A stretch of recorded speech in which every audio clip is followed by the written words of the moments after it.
අද මම බල්ලන්ට දානයක් දෙනවා. මේකේ තියෙන්නේ බල්ලන්ගේ කෑම. ඉතින් බල්ලන්ට දෙන දානේ ගොඩක් හොඳයි. ඊශ්‍රායල් රටේ මං හිටපු කාලේදී මම ගොඩාක් සතුන්ට කන්න දුන්නා. පූසන්ටත් ගොඩක්.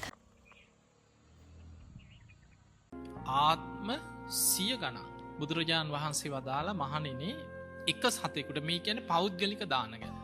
එක සතෙකුගේ කුසගින්න නිවන්න පුළුවන් නම් ආත්ම 100ක් ආනිසංස ලැබෙන පිනක් කියලා. ඔන්න සතෙකුට කන්න ටිකක් දීලා රැස් කරන පින.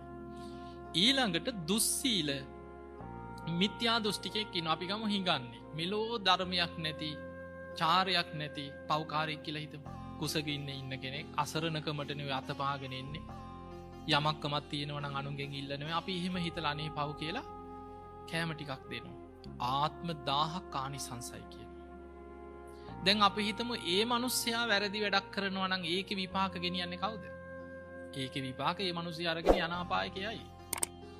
හැබැයි අපි දානයක් හිත පහදවාගෙන අපි කෑම ටිකක් දුන්නොත් ඒකේ පින කාටද? ඒක Tamanට.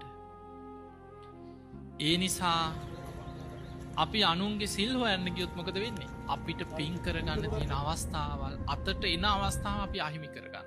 දානයක් නොදී ඉන්නවට වැඩිය භයානකයි කෙනෙක්ගේ දානයක් වළක්වන එක. ඕන් කසිප්පුකාරයෝ. ඕක හොරෙක් දෙන්න එපා. ඔහොම කියන්නේ නැද්ද? කියනවනේ.